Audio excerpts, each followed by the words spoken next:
دل کیا تھا کہ تمہیں جلتے کوئلوں پر گھسیٹوں، تمہارے چہرے کو مسخ کر دوں، لیکن اس وقت میرا نہیں تھا، اس وقت میری آزمائش کا وقت تھا۔ یہ کہتے ہوئے حسنال بخت کے ہاتھ سے لیٹر عرفان دورانی کی گود میں گرا تھا۔ ماما مجھے مار دو، میری بیٹی کو کچھ نہیں کرنا، مجھے الٹا لٹکا دو، میرا منہ کالا کر دو، لیکن میری انائے کو کچھ نہیں کرنا، وہ جیتے جی مر جائے گی۔ سوچا تھا کہ اس کے ذریعے تم تک پہنچوں، اس کو درد سے گزاروں، تب تمہیں علم ہو کہ بیٹی کا درد کیا ہوتا ہے، لیکن پھر اپنی سوچ بھی گھٹیا لگی، کیونکہ بیٹی تو بیٹی ہی ہوتی ہے، چاہے دشمن ہی کی کیوں نہ ہو۔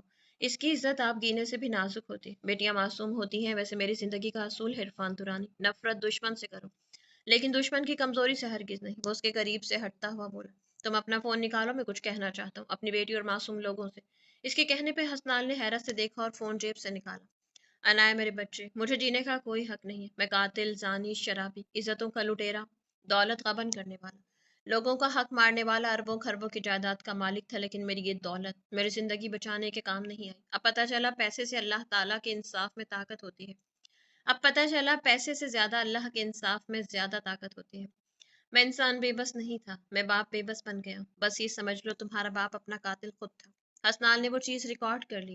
اسے ابھی بھی حیرت ہو رہی تھی کہ دشمن تو اپنا جرم مرنے تک تسلیم نہیں کرتا، لیکن اس نے کیسے کیا؟ پھر اس ویڈیو میں اس کا ہر اعتراف پر جرم تھا جو اس نے کیس میں شامل کرنا ہے۔ ویڈیو تقریباً 7 منٹ کی تھی۔ حسنال کا دھیان ویڈیو میں تھا جب اسے بو آئی تھی۔ اس نے پیچھے پلٹ کر دیکھا تو عرفان دورانی آگ کی لپیٹ میں تھا۔ وہ ساکی تھی تو رہ گیا تھا۔ اس کا ارادہ یہ ویڈیو کورٹ میں دکھانے کا تھا کہ وہ عرفان دورانی کو گھسیٹے گا، مگر اس شخص نے تو خود کو خود ہی موت میں دھکیل لیا۔ وہ فون لیتا باہر نکلا تاکہ فائر بریگیڈ کو کال کر سکے، مگر تب تک بہت دیر ہو چکی تھی۔ اس کی چیخوں کی آواز آ رہی تھی، اندر عرفان دورانی کو آگ اپنی لپیٹ میں لے چکی تھی، جبکہ باہر حسنال وقت کو سوچے اپنی لپیٹ۔ ہر چیز کا ایک اختتام ہوتا ہے۔ عرفان دورانی کا اختتام ہوا تھا بہت بھیانک۔ وہ رب تو پیدائش والے دن ہی دی اینڈ لکھ دیتا ہے، بس یہ ہم ہی ہیں جو خود کو خدا سمجھ لیتے ہیں، یہ نہیں سوچتے کہ ہمارا اختتام بھی ہونا ہے۔ کبھی کبھی تو ہم اپنا اختتام خود لکھ لیتے ہیں۔ حسنال فی الحال کیس میں الجھا ہوا تھا۔ وہ آج بھی سارا دن مصروف رہا تھا، لیکن اس نے منال سے وعدہ کیا تھا کہ وہ اس کی بختی اماں کے پاس لے چلے گا، کہ وہ جب گھر آئے گا تو اسے بختی اماں سے ملوانے لے جائے گا۔ آج تیسرا دن بھی ادھر ہی ہو گیا تھا۔ وہ جب گھر پہنچا تو وہ تیار ہوئی بیٹھی تھی، ایک تہمینہ بیگم کے کندھے پر سر رکھے منہ بسور کر ان سے لاڈ اٹھوا رہی تھی، تو دوسری طرف آقا جان اور صغیر صاحب بیٹھے ہوئے تھے۔ السلام علیکم، اس نے لاؤنج میں پہنچ کر سلام کیا تھا۔ وعلیکم السلام، برخوردار، ہر دوسرے دن غائب پائے جاتے ہو، ہمیں فون کر کے بچی کو کب سے انتظار کی سولی پر لٹکایا ہوا ہے؟ بابا کام میں بزی تھا، کل بھائی بھی آ جائیں گے۔ چائے مل سکتی ہے کیا ماں؟ حسنال نے اونچا سا کہا تو منال نے سر اٹھا لیا۔ کیوں نہیں، میں لاتی ہوں، وہ اٹھ کھڑی ہوئی تھی۔ حسنال نے تہمینہ بیگم کو اٹھتے دیکھا تو منال کے ساتھ بیٹھا۔ کیا آج گرج چمک کے ساتھ بارش کا امکان تو نہیں؟ وہ تھوڑا سا اس کے قریب ہوا تھا، وہ جانتا تھا کہ وہ خفا ہو گئی۔ شرم کرو، بدتمیز تایا اور آغا جان ہے، منال نے نرمی سے کہا تو حسنال کو پیار آنے لگا تھا۔ انہوں نے کی تھی جو میں کروں، ویسے بھی یار ایزی لیں، ہمارے ہاں یہ بے شرمی کا قصہ نسل در نسل چل رہا ہے، اس لیے فکر مت کریں۔ وہ ایک نظر آغا جان اور صغیر صاحب پہ ڈالی اور انگلی اشارتاً اس کے پیٹ کی طرف کر کے بولا، میں بھول گئی حسنال بخت کہ تم نے بے شرمی میں پی ایچ ڈی کی ہوئی ہے۔ اس کی بات سن کر منال کا سارا خون گالوں میں سمٹ آیا تھا۔ کوئی نہیں، میں کس لیے ہوں، یاد کروا دوں گا، بس شرط یہ ہے کہ اکیلے میں ملو۔ وہ دونوں سے نظریں بچا کر آنکھ ونک کرتا مکمل طور پر چڑھا گیا تھا۔ حسنال پتر مینو نہیں لے کے جانا، وہ صبح سے کہہ رہی تھی۔ آغا جان نے ان دونوں کو ساتھ بیٹھے دیکھ کر نظر اتاری، بس چائے پی لوں تو نکلنے لگے ہیں، یہ کہہ کر بہت محبت سے منال کی طرف دیکھا تھا جب تہمینہ بیگم نے چائے ٹیبل پہ رکھی اور خود بیٹھ گئی تھی۔ کچھ دیر میں حسنال چائے پی کر اٹھا اور انہیں الوداع کرتا اسے بازوؤں کے سہارے میں لے کر باہر آیا تھا۔ حسنال، یہ لیفٹ لو، اب ہمیں چل کے جانا پڑے گا کیونکہ آگے گاڑی نہیں جائے گی۔ منال نے اسے صاف راستہ بتانے لگی۔ یہ گاؤں تو بہت بیک ورڈ ہے، وہ کچی پگ ڈنڈیوں کو دیکھتا آبادی سے ہٹ کر کچھ گھروں کو دیکھتے ہوئے بولا۔ بیک ورڈ ہی صحیح، مگر بہت خالی سے، یہاں کے لوگ جیسے اندر سے ویسے باہر سے ہی ہیں، صبح جلدی اٹھتے ہیں، رات کو جلدی سوتے ہیں۔ ان کے کچے گھروں میں بہت زیادہ برکت ہوتی ہے، صبح ایسے لگتا ہے جیسے فرشتے خود ان کا رزق لے کر آ رہے ہوتے ہیں، نور ہی نور ہوتا ہے۔ وہ گاؤں کے ماحول میں چھائی کیفیت میں بولی، کیا آپ کو یہ گاؤں بہت اچھا لگتا ہے؟ حسنال اس کو محویت میں دیکھتے سوال پوچھا۔ صرف اچھا نہیں، بہت اچھا، بس یہی روک دو، منال نے تبصرہ کرتے جلدی سے کہا۔ کوئی اتنا تنگ راستہ نہیں ہے، کچا ضرور ہے مگر چلی جائے گی، اور ویسے بھی میں نہیں چاہتا کہ آپ کو چلنا پڑے۔ اپنے پاؤں پہ ایک دفعہ نظر ثانی کر لیجیے گا، میں تو اس حق میں ہی نہیں تھا کہ آپ کو بچے کی پیدائش سے پہلے لے کر آؤں۔ وہ فکریہ کہتے اس گھر کے راستے پر لے جانے لگا۔ یہ کہتے اس نے کچی گلی سے ہٹ کر کچھ فاصلے پر گاڑی روکی اور اس کی سائڈ سے گاڑی کا دروازہ کھولا، آہستگی سے اتری تھی۔ حسنال نے گاڑی لاک کی اور اس کا ہاتھ تھام کر چلنے لگا۔ وہ جیسے ہی گلی میں داخل ہوئے تو محلے کی کچھ عورتیں اشتیاق سے دیکھنے لگ پڑی تھیں۔ منال نے دیکھا تو بختی اماں کی سہیلی ان کی جانب آئی تھی جو ایک دفعہ ان کے گھر آئی تھی۔ دیکھو تو بختی کی بھانجی آئی ہے، اس عورت نے اپنے ساتھ کھڑی عورت سے کہا اور چلی گئی۔ پیچھے کچھ بچے کھیلتے بچے بھی اشتیاق سے انہیں دیکھنے لگ پڑے تھے۔ منال اس کے ساتھ آگے آئی اور وہی گھر تھا بوسیدہ۔ دروازہ دیکھا جو کھلا ہوا تھا۔ وہ اندر داخل ہوئی تو بختی اماں گوبر اٹھا رہی تھی۔ اس نے حسنال کو اشارتاً پیچھے رکنے کا بولا تھا۔ شام کا وقت، بچوں کے پڑھنے کی آوازیں آ رہی تھی۔ منال کو پتہ چل گیا تھا مانو پڑھنے گئی ہے، کیونکہ وہ یہاں نہیں تھی۔ وہ چپکے سے پیچھے گئی اور ان کے گرد بازو باندھ لیے تھے۔ کون ہے؟ ان کے اجنبی سے بھرپور آواز آئی تھی۔ السلام علیکم بختی اماں، کیا حال ہے؟ اس نے بہت لاڈ سے پکارا تھا اور ہاتھ کھول لیے تھے۔ بختی اماں اس کی آواز سنتی حیرت و بے یقینی سے پلٹی تھی۔ ان کے ہاتھوں کے گرد بوسا لگا ہوا تھا۔ اس کو دیکھتے ہی پلٹی اور اس کی آنکھوں میں پہلے نمی چمکی اور پھر آنسو صاف کر کے مسکرانے لگی۔ بختی اماں، میری یاد نہیں آئی کیا؟ اب کی بار اس کی آنکھوں میں بھی آنسو آ گئے تھے اور وہ ان کے گلے لگی تھی۔ منال، بچے کپڑے گندے ہو جائیں گے تمہارے۔ ان کی تشویش سے بھرپور آواز آئی۔ ہو جائیں، پر مجھے اپنی ماں سے تو ملنے دینا پلیز۔ اپنی ماں سے زیادہ مجھے آپ سے ممتا کی خوشبو آتی ہے۔ وہ پھر سے ان کے ساتھ لگی۔ اب کی بار آنسو آئے تھے۔ حسنال پیچھے ان دونوں کے پیار کو دیکھ کر بہت زیادہ حیران ہو گیا تھا۔ اس کے چہرے پر مسکراہٹ آئی تھی۔ منال، واقعی صحیح یہاں کے لوگ بہت ملنسار تھے۔ وہ کچھ سوچتا آہستہ آہستہ چلتا ان کے پیچھے کھڑا ہوا۔ بختی اماں، آپ کی بیٹی کا ایک عدد شوہر بھی ہے، معصوم سا۔ کیا صرف بیٹی سے ہی ملیں گی یا پھر یہاں سے تشریف لے جاؤں میں؟ حسنال نے ایسے کہا جیسے برسوں سے جان پہچان ہو۔ کیوں نہیں پتر، لیکن میرے ہاتھ گندے ہیں بہت۔ وہ اس کی شریر آواز سنتی مسکرائی تھی۔ حسنال ان کا سادہ سا لہجہ دیکھ کر مسکرا دیا۔ وہ انہیں ساتھ لیے آئیں اور چارپائی پر بٹھایا تھا اور خود نلکے سے ہاتھ دھو کر آئیں اور دوپٹے سے صاف کیے تھے۔ بختی اماں چوزے کی طرح نظر نہیں آ رہے۔ وہ تقریباً 10 منٹ ہی پلنگ پر بیٹھی، پھر سے انہیں پکارا جو کچن سے چیزیں اٹھا رہی تھی۔ وہ ان سے پوچھتی ہی کچھ یاد آنے پر پنجرے تک پہنچی، جہاں صرف چوزے تھے جو تنہا اور اداس سے بیٹھے تھے۔ بختی اماں، ان کی ماں کدھر ہے؟ اس نے اونچی آواز میں کہا۔ شاید سانپ نے ڈس لیا، کل صبح تو ٹھیک ٹھاک دانہ چگ رہی تھی۔ جب میں شام کو نکالنے آئی تو آگے وہ ایسے ہی پڑی تھی۔ میں نے پنجرا اٹھا کے ہلایا لیکن تب تک وہ مر گئی تھی۔ بختی اماں نے باہر نکل کر اداس سا بتایا اور پھر اندر ہو گئی تھی۔ منال کی آنکھوں سے پانی برسات کی طرح برسنے لگا۔ آنکھوں میں چھم سے ماں کی موت کا منظر آیا۔ ان معصوموں کو اداس دیکھ کر آنکھوں سے پھر آنسو نکل آئے۔ اس نے مخصوص آواز نکالی تھی مگر وہ ایسے ہی اداس بیٹھے تھے۔ وہ سوچتی بغیر پرواہ کی کچن میں آئی، وہاں پڑے ہوئے ایک اسٹیل کے برتن سے دانے نکال باہر لے گئی تھی اور ان کو ڈالے۔ حسنال جو خاموش تھا اس کی کارکردگی دیکھتا رہا۔ آہستہ آہستہ چلتا اس کے پیچھے آیا، جو اب دانہ ڈال کے پیچھے کھڑی ہوئی، رخ موڑ کے پلکوں سے آنسو صاف کرنے لگی۔ یہ بات بے بات رونے کیوں لگ پڑتی ہے؟ وہ اس کے سامنے آ کھڑا ہوا تھا اور ہاتھ بڑھا کر اس کے آنسو صاف کیے تھے۔ دیکھو نا حسنال، یہ ماں کے بنا کیسے رہیں گے؟ یہ اتنے بڑے بھی نہیں ہیں۔ بڑے ضبط سے بولی، میں کبھی کبھی سوچتی ہوں جب میں مر جاؤں گی تو میری اولاد میرے بغیر کیسے رہے گی؟ جیسے میں نے محرومی والی زندگی گزاری ہے ایسے وہ بھی گزاریں گی۔ منال، میرا بچہ، یہ کھا لو نہ پھر دیکھتی رہنا۔ ویسے آج میرے پاس رہو گے دونوں؟ انہوں نے ٹیبل پر چائے بسکٹ رکھے اور ان کے ساتھ باتیں کرتے رہے۔ شام تک مانو بھی آ چکی تھی، اس کے ساتھ ایسی چپکی کے ہٹنے کا نام نہیں لے رہی۔ منال نے بھی اس کے گلے میں بازو چٹ چٹ ڈال کر چوم ڈالا تھا۔ اسے اچھی بھی لگی اور چھوٹی سی بچی بہت کیوٹ تھی مگر ان دونوں کے پیار کو دیکھ کے جالس ہو گیا تھا۔ اس طرح مجھے تو کبھی پیار نہیں کیا، اب بتائیں میں کیا کروں؟ وہ ہلکے سے اس کی طرف جھک کر بولا۔ تم جالس ہو رہے ہو نا؟ منال نے بہت معصومیت سے کہا۔ بختی اماں ان دونوں کی نوک جھونک سن کر مسکرائی تھی۔ آپ یہ سمجھتی ہیں تو سمجھ لیں، وہ یہ کہتا مسکرایا۔ شام تک وہ بختی اماں کو کسی ماہر کھلاڑی کی طرح روٹیاں پکواتی رہی، حیران سا پلنگ پر بیٹھا نہ جانے کتنے ثانی سے دیکھتا رہا، پھر وہ چپکے سے اس کی تصویریں بناتا رہا۔ وہ رات کو گاؤں میں ہی رہے، صبح وہ حسنال کے ساتھ سمینہ بیگم کی قبر پہ گئی۔ واپسی انہوں نے گھر آنا تھا۔ اس نے بختی اماں سے گزارش کی کہ وہ ان کے ساتھ ان کے گھر چلے، مگر ان کا کہنا یہ تھا کہ ان کو اپنے کچے گھر سے بہت عشق ہے، اس لیے وہ اسے چھوڑ کر کہیں نہیں جا سکتی۔ اس نے پھر مانو کا ذکر کیا کہ وہ شہر کے اچھے اسکول میں مانو کا ایڈمیشن کروا دے گی۔ بختی اماں پہلے تو خاموش ہو گئی مگر پھر مانو کے اچھے مستقبل کا سوچ کر وہ رضامند ہوئی۔ انہوں نے اپنے دل پہ پتھر رکھ کے مانو کو اس کے ساتھ روانہ کیا۔ میں جا رہی ہوں حسنال، آ جانا نیچے۔ منال سر پہ شال کی اور اسے کہا جو اس کے پاس کھڑی شال سیٹ کر رہی تھی۔ وہ اس کو چیک اپ کے لیے لے کے جا رہا تھا۔ حسنال نے ایک نظر اسے دیکھے جو بہت پیاری لگ رہی تھی۔ اس نے ایک نظر اسے دیکھا جو اس کے لائے گئے گرین کلر کے پیروں تک آتے لانگ فراک میں بہت پیاری لگ رہی تھی اور اوپر سے اس کی شخصیت میں دن بدن متانت آتی جا رہی تھی۔ اس نے دل ہی دل میں اس کی نظر اتاری، اس ڈر سے کہ کہیں اسے اس کی نظر ہی نہ لگ جائے۔ اس نے کنگھی ادھر ہی رکھی اور اس کے قریب ہو گئی، ہلکے سے بازو کے گھیرے میں لیا اور اسی کے ماتھے پر لپ رکھی۔ اس نے کچھ صورتیں دل میں پڑھ کر اس پر پھونکی تھی اور اس کے سر سے پیسے وار کے پاکٹ میں رکھے تھے تم تیار ہو جاؤ، میں جا رہی ہوں، مجھے اشنال نے بلایا تھا، مانو کے فارم نے اس نے روشنال بھائی کو دیے تھے نا، تو میں نے انہیں پوچھنا تھا کہ اس نے ایڈمیشن کروا دیا۔ وہ یہ کہتی اس کی ناک سے ناک ٹکراتی پیچھے ہٹتی، نیچے اس سے دور ہوئی تھی۔ حسنال نے دل میں سوچا کہ اسے روک لے، اور کاش وہ اسے روک لیتا، نہ جانے دیتا۔ اس کا دل کیا تھا کہ وہ اسے ساتھ لے کر جائے۔ 2 منٹ ہی ہوئے تھے، اس نے صرف کوٹ ہی تو پہنا تھا، لیکن اسے نہیں پتا تھا کہ 2 منٹ میں تقدیریں پلٹ جایا کرتی ہیں۔ وہ اپنی موت کے قریب خود جا رہی تھی۔ وہ گھڑی پہن کے اس کے پیچھے آیا ہی تھا جو دوسری تیسری سیڑھی پہ جا رہی تھی۔ اچانک اس کا پاؤں رپٹا اور حسنال کی نگاہوں کے سامنے ہی وہ نیچے گری تھی۔ لمحوں کا کھیل تھا، وہ لڑکھڑاتی جا رہی تھی۔ حسنال کو اندازہ نہیں تھا کہ 1 منٹ کے 1000ویں میں یہ سب ہو جائے گا۔ وہ بدحواس اس کی جانب بھاگا تھا، اس تک پہنچا جس کا خون نکل رہا تھا۔ اشنال اور سمینا بھاگتی ہوئی تھی، اس کے پاس بیٹھی۔ کیا خوشیوں کا دورانیہ اتنا مختصر ہوتا ہے؟ وہ کچھ پل اسے دیکھتا رہا جس کی آنکھیں بند ہو رہی تھیں، پھر ایک دم سے اسے بازو میں اٹھایا، لیکن اس کی ٹانگوں میں اتنی سکت نہیں تھی کہ وہ چل پاتا۔ اس کی ٹانگیں چلنے سے انکاری ہو گئی تھی، لیکن پھر بھی اس نے اسے بہت کم ٹائم میں ہاسپٹل پہنچایا تھا۔ اسے ایمرجنسی وارڈ میں ایڈمٹ کر لیا گیا تھا۔ نرس اور ڈاکٹر آ جا رہے تھے۔ روشنال صغیر اور سمینا بیگم پریشانی کے عالم میں ہاسپٹل آئے تھے۔ آغا جان اور اشنال گھر تھے۔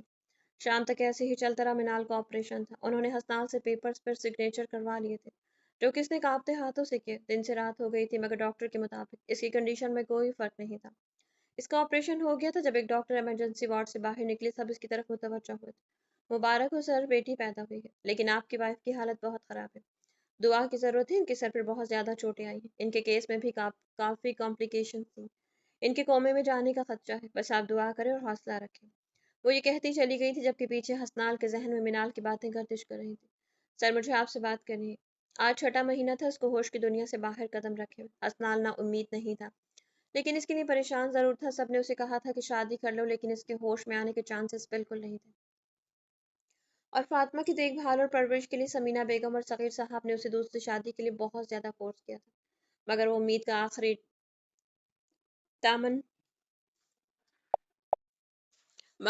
کا آخری ٹمٹماتی لو بجھانا نہیں چاہتا تھا جو اس کے رب نے اس کے لیے رکھا تھا۔ فاطمہ میں تو اس کی جان بستی تھی، وہ اس کی کل کائنات تھی، اور دوسری اپنی ماں کی کاپی تھی۔ حسنال خود اس کا خیال رکھتا، وہ اسے ماں کی کمی محسوس نہیں ہونے دینا چاہتا، وہ اس کے لیے ماں باپ دونوں بن رہا تھا۔ اس بچی کی تو ماں کی ضرورت تھی۔ اشنال بے شک اس کا خیال رکھتی تھی، لیکن جو کشش ماں کی گود میں ہوتی ہے وہ دوسری عورت کی گود میں تھوڑی ہوتی ہے، اور اشنال خود تخلیق کے مراحل میں تھی، وہ خود ماں کے درجے پر فائز ہونے والی تھی۔ وہ ہوش و واس سے بیگانہ تھی، وہ تو اپنے حصے کی سزا بھگت چکی تھی، پھر کیا ہوا تھا اس کے ساتھ؟ یا شاید اللہ کا امتحان رہتا تھا۔ سنیے سر، آپ سے ضروری بات کرنی تھی، کیا 2 منٹ کے لیے آپ میری بات سن سکتے ہیں؟ نرس پھر سے اس کے پاس آئی تھی اور اس کو کھویا ہوا دیکھ کر بولی، اس نے بڑی ڈاکٹر کا پیغام دیا تھا۔ وہ اس کی بات سنتا اٹھ کھڑا ہوا اور مین روم میں آیا تھا۔ السلام علیکم۔ ڈاکٹر نے پیشہ ورانہ انداز میں سلام کیا اور اسے سامنے بٹھایا۔ دیکھیے سر، ہم اپنی طرف سے سر توڑ کوشش کر رہے ہیں کہ آپ کی بیوی کو بچا لیں، لیکن آپ کی بیوی بے ہوشی کے ٹراما میں ہے کہ ان کی ڈیتھ ہونے کے چانسز 99% ہیں، ان کا بچنا ناممکن ہے۔ لیکن پھر بھی آپ کی تسلی کے لیے ہم نے نرسز اور تمام آلات کا بندوبست کر دیا، آپ چاہیں تو انہیں گھر لے جا سکتے ہیں۔ شاید ماحول چینج ہو تو ٹھیک ہو جائے، ہمارا پورا عملہ چینج ہوتا رہے گا۔ ان کے سر پر گہری چوٹیں آئی ہیں، ہم ان کا مکمل علاج بھی کر رہے ہیں۔ دیکھیے، ایک ایسا مرض ہے جہاں انسان اچانک سے زندگی کی طرف بھی سروائیو کر سکتا ہے، یہاں اچانک اس کی ڈیتھ بھی ہو سکتی ہے۔ اس لیے کہہ رہی ہوں کہ ان کا بچنا ناممکن ہے۔ وہ اسے معاملے کی باریک بینی سے آگاہ کریں، آپ ڈاکٹر ہیں۔ وہ ان کی بات سنتا کچھ توقف کے بعد بولا، جی کیا مطلب؟ ڈاکٹر ناسمجھی سے اسے دیکھنے لگ پڑی۔ مطلب یہ کہ آپ ڈاکٹر ہیں اور آپ نے میری وائف کے مرض کو لا علاج کر دیا۔ میں نے صرف سنا تھا کہ سائنس والے اللہ سے زیادہ دریافت پر یقین رکھتے ہیں، لیکن آج دیکھ بھی لیا۔ آپ ڈاکٹر ہیں، آپ نے مجھے مایوس کیا، لیکن اس ڈاکٹر نے مجھے مایوس نہیں کیا۔ آپ مجھے اس سے نا امید کر رہی ہیں، جس کی تخلیق آپ ہیں، میں ہوں، سب ہیں۔ اس نے انگلی سے اوپر کی طرف اشارہ کیا تھا۔ دیکھیں، میں تو صرف آپ کو ان کی صورتحال سے آگاہ کر رہی تھی، میں نے تو ایسا نہیں کہا۔ آپ تو عجب ہی خبتی شخص ہیں۔ ڈاکٹر نے اب کی بار تھوڑا سا تلخ لہجہ اپنایا۔ مجھے علم ہے کہ آپ مجھے آگاہ کر رہی تھی، لیکن آپ کی گفتگو میں اس پاک ذات پر بھروسہ نہیں تھا۔ آپ نے یہی کہا کہ شاید وہ ہوش میں آ جائے، یا ہو سکتا ہے ان کی ڈیتھ ہو جائے۔ ایک بار آپ نے انشاءاللہ نہیں کہا۔ کوئی بھی یقین کا پہلو میرے ہاتھ میں نہیں تھمایا۔ جب آپ ڈاکٹر ہو کر کسی کو مایوس کرتی ہیں تو سوچیں، تو کیا وہ اللہ آپ سے خوش رہتا ہوگا؟ جب آپ مریض سے پہلے اس کے احباب کو مارتی ہیں، ان کی آنکھوں سے چمک چھینتی ہیں، تو کیا آپ کو لگتا ہے کہ اللہ کو آپ سے شکوہ نہیں ہوتا ہوگا؟ آپ کی تسلی کا ایک لفظ ان کے زخموں پر مرہم رکھ سکتا ہے۔ وہ مضبوط اعصاب والا شخص ڈاکٹر کو اللہ پر یقین کا درس دے رہا تھا۔ دیکھیں، میں سمجھ سکتی ہوں آپ اپنی بیوی سے محبت کرتے ہو اور آپ کے حلیے کو دیکھ کر بھی لگ رہا ہے، اس لیے آپ کو غصہ آ رہا ہے۔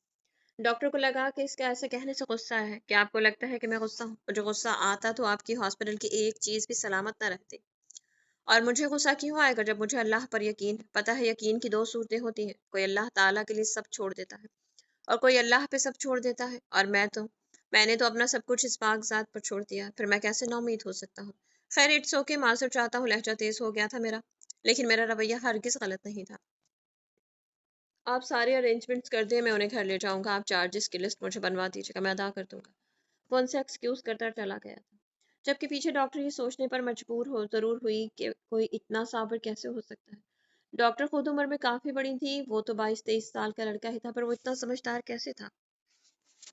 وہ کتنا سالیہ تھا کہ اسے اللہ پر اتنا یقین تھا۔ 6 مہینے سے وہ روزانہ آ رہا تھا، لیکن کبھی وہ نا امید نہیں ہوا تھا۔ دن ویسے ہی گزرے تھے مگر اس کی حالت میں کوئی فرق نہ پڑا۔ نرس اس کا باقاعدہ چیک اپ کر کے جاتی، اشنال اپنی طبیعت خرابی کے باوجود بھی اسے دیکھتی رہتی تھی۔ حسنال گھر آتا تو اسے دیکھ کر نیند ٹوٹ گئی تھی۔ نرس جو اس کا بھرپور خیال رکھ رہی تھی، اس شخص کو تھکا تھکا دیکھ اس کی آنکھوں میں نمی سی چھا گئی تھی۔ حسنال بخت نے تو چین و سکون خود پہ حرام کر لیا تھا۔ اس کے اندر کا شرارتی سا لڑکا نہ جانے کب کا مر چکا تھا۔ وہ اب ایک سمجھدار شوہر تھا، اور سب سے بڑھ کر اپنی گڑیا کا باپ تھا جو اب 9 مہینے کی ہو گئی تھی۔ وہ بیٹھتی تھی، اس کو دیکھتے ہی با با کرنے لگ پڑتی۔ حسنال گھر آیا، اشنال سے فاطمہ کو لے کے آیا اور اسے بسکٹ کیک وغیرہ کھلاتا رہا۔ وہ کھاتی اور ساتھ ساتھ کھلکھلاتی۔ اس کو کھلکھلاتا دیکھ کر اس کی آنکھوں میں نمی آئی، ایک دم سے وہ منظر سامنے آیا جس دن اس پر قیامت بیتی تھی۔ وہ جب تیار ہو رہی تھی، جب اسے بختی اماں کے گھر لے گیا تھا، تو 3 منظر نگاہ کے سامنے آئے۔ وہ کھینچ کر فاطمہ کو ساتھ لگا گیا تھا۔ وہ 23 سالہ مضبوط باپ 9 مہینے کی بیٹی کو گلے لگا کے رویا۔ وہ بہت صابر تھا، لیکن اپنی بیٹی کو دیکھا جو بن ماں کی تھی، اپنے آنسوں پہ کنٹرول نہ کر سکا۔ پھر کچھ دیر بعد وہ نارمل ہوا اور اس کو ساتھ لگا کر تھپکنے لگ پڑا، جو تقریباً 15 منٹ بعد باپ کے مضبوط اور شفقت آمیز کندھے پر سر ٹکائے سو گئی تھی۔ حسنال نے اس کو سوتا دے کر نرمی سے لٹایا اور خود فریش ہو کے اپنی اس نیند کی اسیر بیوی کے پاس آیا، جو نیند کی شدائی آنکھیں بند کیے لیٹی ہوئی تھی۔ اس کے پاس آ کے بیٹھ کر اس کو دیوانہ وار دیکھنے لگ پڑا۔ لگتا ہے ناراض ہو، جو یوں خاموش ہو گئی۔ مجھے نہیں پتا تھا کہ اتنی ناراض ہو جاؤ، مجھ سے پلیز آنکھیں کھولو، ایک دفعہ اپنی اور میری بیٹی کو دیکھ لو، وہ بہت پیاری ہے، بالکل تمہارے جیسی ہے، پاکیزہ سی۔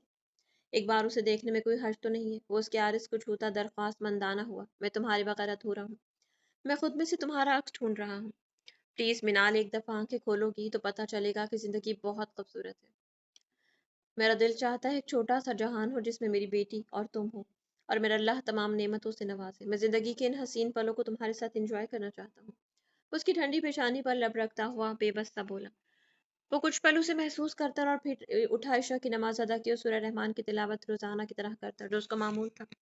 اونچی آواز میں تلاوت کرتا اور کچھ دیر اس کے پاس بیٹھا رہتا ہے۔ روزانہ تلاوت کر کے جیسے ہی سر اٹھایا تو دیکھا اس کی آنکھوں سے آنسو نکل رہے تھے۔ وہ حیران رہ گیا تھا، اس نے چھو کر اس کے پلکوں سے آنسو صاف کیا۔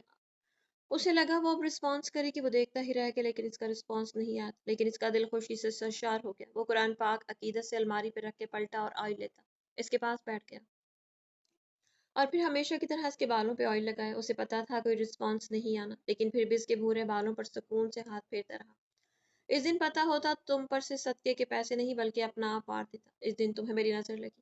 اس کے چہرے کو دیکھتا تھی میں لہجے میں بولا۔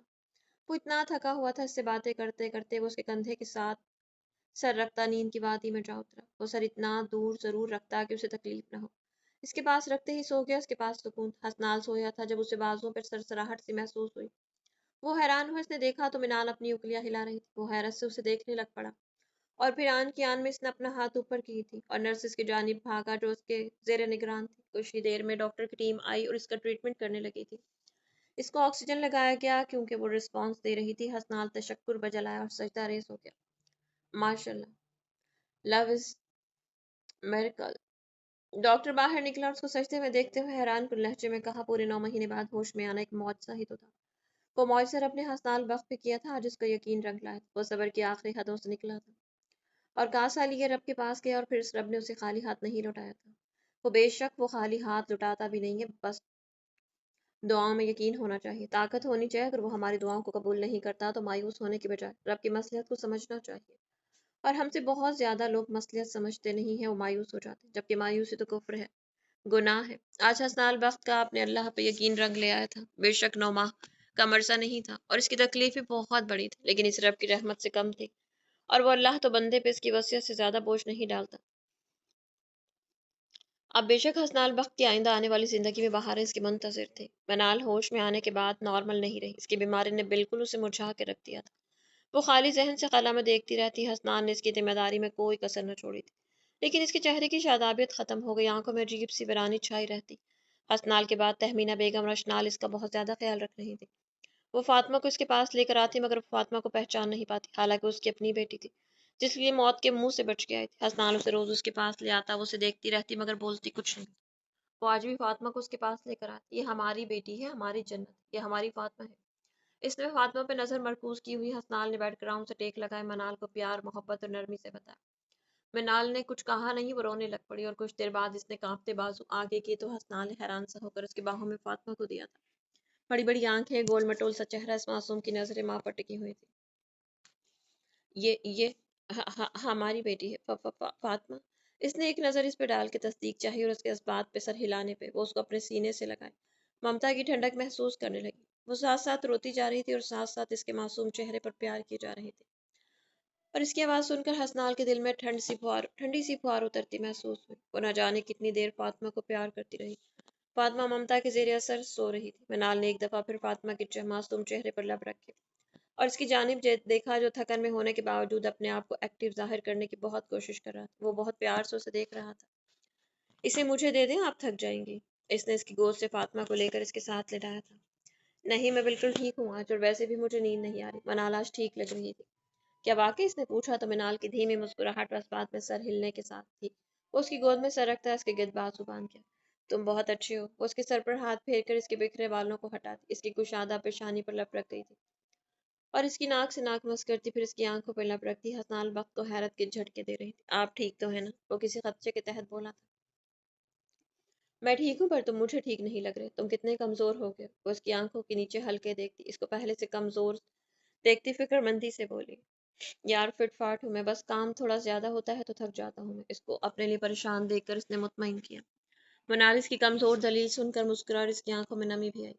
وہ کہنا تو یہ چاہتی تھی کہ کام تو پہلے بھی ہوتا تھا۔ اس نے اپنی ایک جانب سوئی فاطمہ پر اور ساتھ اس کے باپ پر بھی کمفرٹ درست کیا تھا جو پرسکون سا سو رہا تھا، اور منال ساری رات ان دونوں باپ بیٹی کو دیکھ کر آنکھوں کو ٹھنڈک پہنچاتی رہی۔ وہ کبھی ایک کو دیکھتی اور کبھی دوسرے کو۔ اس نے جھک کر فاطمہ کے سر پر لب رکھے اور فاطمہ کے باپ کے بھی۔ وہ دونوں اب بھی اس کی کل کائنات تھے، وہ دونوں ہی اس کے لیے لازم و ملزم ہو چکے تھے۔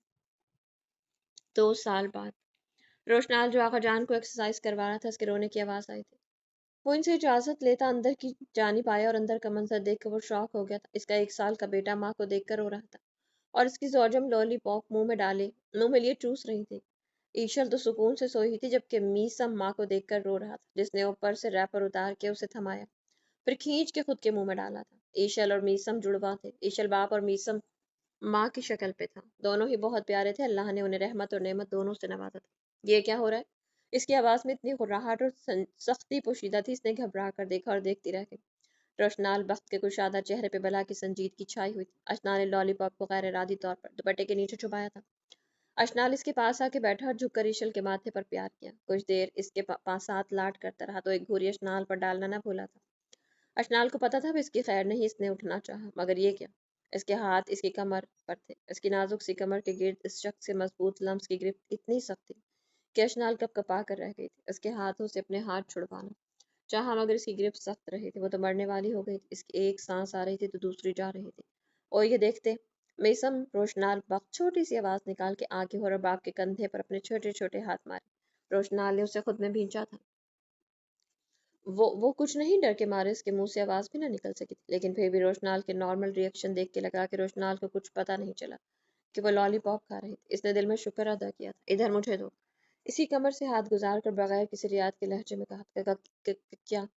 اشنال بی بی نے تو ایسے پوچھا جیسے کچھ جانتی ہی نہیں۔ آخر یہ بھی تو شو کروانا تھا کہ اسے کچھ علم نہیں۔ ان کی زبان گھگھا کر رہ گئی۔ میں کھلونا یا چھوٹا بچہ نہیں ہوں، مجھے سے تم بہلا لو گی۔ اس کی آواز اتنی کاٹدار تھی کہ اشنال کے ہاتھ پاؤں ٹھنڈے پڑ رہے تھے۔ اس کی تھوڑی اس کے کندھے پر سختی سے ٹکی ہوئی تھی، وہ یہ کہتے اس کے ہاتھوں سے لالی پاپ لے چکا تھا، جو روشنال کو کانپتے ہوئے محسوس ہوئی تھی۔ یہ سب میری دی گئی نرمی اور ڈھیل کا نتیجہ ہے جو تم ایسی فضول حرکتیں کر رہی ہو۔ میں نے منع کیا تھا ایسی حرکت دوبارہ نہیں کرنی، تم نے تو میری سننی ہی نہیں ہے، خود بھی دن بدن خراب ہو رہی ہو اور میرے بچوں کو بھی کر رہی ہو۔ یہ لا کر کس نے دیے ہیں؟ روشنال نے پچھلے دنوں سے منع بھی کیا تھا کہ اب نہیں کھانا، اس نے تو بہت احتیاط سے چھپا کر رکھے۔ وہ جب کام پہ چلا جاتا تب وہ کھاتی تھی، مگر اس کی چوری پھر پکڑی گئی تھی۔ اور کہاں ہے؟ اس نے سختی اور کڑے تیور سے اسے دیکھا، اس کے پیار کو دیکھ کر بھی، اسے دیکھ کر بھی بہت پیار ہے، مگر جو ماں بننے کے بعد اور خوبصورت ہوتی جا رہی تھی۔ اس نے تو اکثر دیکھا تھا کہ مائیں بہت سمجھدار ہوتی ہیں، مگر بقول اس کی بیوی خود ہی بچی بنتی جا رہی تھی۔ وہ سمجھدار تو بہت تھی، اس کا بہت اچھے سے خیال رکھتی تھی۔ رات کو ایک کی طبیعت خراب ہوتی تو وہ ساری رات کوئی نہ کوئی ٹوٹکا کرتی رہتی، او تو میرے پاس نہیں ہے، ایک ہی ہے۔ وہ جتنا لہجے پہ قابو پانے کی کوشش کر رہی اتنا ہی لہجہ لڑکھڑاتا جا رہا تھا۔ میں دیکھ لیتا ہوں، اس کے علاوہ مجھے ایک بھی نظر آ گیا تو زوجم تمہاری خیر نہیں ہے۔ اس کے ساتھ ساتھ لگے جھکتے اس نے سختی سے کہا۔ اشنال ڈر گئی، مگر بمشکل اس بات میں سر ہلا کے اسے تسلی دی تھی۔ وہ اب کبڈ الماری چیک کر رہا تھا۔ اشنال کی نظر اس کی چوڑی پشت پر تھی جو انویسٹیگیشن کر رہا، جیسے اشنال کوئی جاسوس ہو، CID کا مخصوص شخص۔ وہ جانچ پڑتال کرتے وقت ایک نظر گھور کر اس پر بھی ڈالتا۔ شکل بے شک میری جیسی معصوم ہے، لیکن حرکتیں تو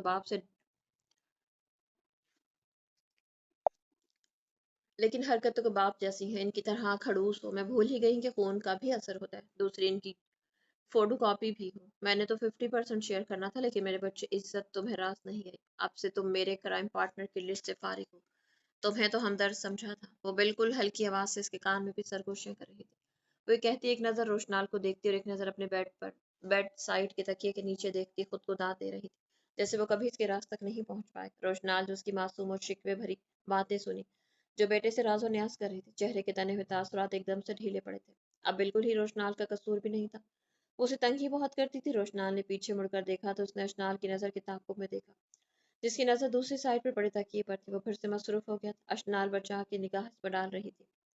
وہ دیکھتا رہا، مگر کچھ نہ ملا۔ وہ مضبوط قدم اٹھاتا دوبارہ بیڈ پر آ بیٹھا اور اس کا ہاتھ پکڑا تھا۔ اب بہت سخت سزا ملے گی میری جان، اس کی آواز میں سخت پن تھا، اور اس کے پاس بیٹھتا ہنوز سنجیدگی سے بولا، مگر اب میں نے کچھ نہیں کیا۔ اس کے الفاظ ٹوٹ پھوٹ کا شکار ہوئے تھے۔ سچ میں کچھ نہیں کیا؟ اس نے تصدیق چاہی تھی۔ جی، اس نے گڑبڑا کر کہا تھا۔ یہ کیا ہے؟ ایک دم سے اس نے بیڈ کا فوم اٹھا کے اوپر کیا، نیچے ڈھیر سے لالی پاپ پڑے ہوئے تھے، اور کوئی ایک دو نہیں، ڈھیر سارے پڑے ہوئے تھے۔ یہ کیا ہے پھر؟ اب کی بار اس کے سوال میں اور زیادہ سختی تھی۔ اشنال بول بھی نہ سکی۔ کیا ہے یہ اشنال؟ منع کیا تھا، یہ گند والا نہیں کھانا، اس میں کیمیکل ہی پایا جاتا ہے۔ یار تمہارے لیے چاکلیٹ لایا تھا، وہ کھا لیتی۔ تم خود میں تو بری عادتیں ہیں ہی، مگر میرے بچوں کو بھی ڈال رہی ہو۔ ایک تم میرے منع کرنے کے باوجود لائی بھی ہو، اور دوسرا تم چھپ چھپ کے کھا رہی ہو، اور تیسرا تم میرے پوچھنے کے باوجود بھی نہیں بتا رہی، اور چوری پکڑنے پر بھی جھوٹ بول رہی۔ بتاؤ کیا سزا دوں؟ اس کے بازوؤں کو پکڑ کے وہ سختی سے استفسار کرنے لگا۔ سپرمین، وہ یہ کانپتے اور دھڑکتے دل سے اس کی سرد نگاہوں کو ہنوز خود پر جمے دیکھ کر شدت سے اس کے سینے سے آ لگی۔ اس کے گرد اپنے ہاتھ باندھے، اور روشنال بخت کے دل میں ہمیشہ ہلچل مچا دیتی تھی، اس کے مضبوط ارادوں کو ڈول ڈاواں کر دیتی، اس کی غصے بھری آنکھوں سے ساری سرد مہری ختم کر دیتی تھی۔ ابھی بھی اس نے اس سنگی مجسمے کے اندر فٹ پتھر دل میں ہلچل مچا دی تھی۔ سوری نا، وہ اس کے ساتھ لگ کے رونے لگ پڑی۔ میسم باپ کی طرف آئے اور اس کے ہاتھوں پر غصے سے ہاتھ مارنے لگے۔ روشنال نے اشنال کے آنسو دیکھ کر اپنے ہاتھوں سے اس کے آنسو صاف کر کے اس کی آنکھوں پہ لب رکھے۔ یہ لایا کون تھا؟ آپ کی بار نرمی سے پوچھا، اور میسم کو ساتھ لگایا، جو اب اس گھڑی اس کے ساتھ کھیلنے لگا۔ وہ حسنال بھائی لائے تھے، اشنال نے لاڈ سے کہا، اور اس کی بیٹ پر ہاتھ پھیرنے لگی جو اس کا پسندیدہ مشغلہ تھا۔ اس نے یہ بات سن کر روشنال کے منہ سے اچانک سے الفاظ پھسلے۔ آپ گالی بھی دیتے ہیں سپرمین؟ اشنال نے بے یقینی سے اس کی جانب دیکھا تھا۔ میرا مطلب اس کی تو میں سیٹنگ کرتا ہوں۔ روشنال نے بات کو اچانک سے سنبھالا، لیکن گالیاں کیا؟ حسنال تو اس سے زیادہ کا مستحق تھا۔ آپ انہیں کچھ نہیں کہیں گے، ورنہ میں آپ سے ناراض ہو جاؤں گی۔ اس کے بالوں پہ ہاتھ پھیر کر اشنال نے جتلایا تھا۔ میں اسے کچھ نہیں کہوں گا، بہت کچھ کہوں گا۔ میں تمہیں کچھ نہیں کہہ سکتا کیونکہ تم ہمیشہ مجھے بے بس کر دیتی ہو۔ یہ کہہ کر اس کے ماتھے پر لب رکھ کر وہ ہٹا، اور سارے لالی پاپ ہاتھ میں لیے وہ نکل گیا، جبکہ اشنال بے بسی سے حسنال کی خیریت کی دعا مانگنے لگی، جو آج دوسری بار بری طرح پھنسنے والا تھا۔ تو میرے پیارے ریڈرز، امید کرتی ہوں کہانی آپ کو اچھی لگی۔ کہانی اگر آپ کو اچھی لگی تو کمنٹ باکس میں اپنی قیمتی رائے کا اظہار ضرور کیجیے گا، اور اگر آپ چینل پر نہیں ہو تو چینل کو سبسکرائب کیجیے گا، اور اپنا بہت سارا خیال رکھیے گا۔ تو ملتے ہیں کل نیکسٹ اور لاسٹ ایپیسوڈ کے ساتھ، تب تک کے لیے اجازت دیجیے۔ اللہ حافظ۔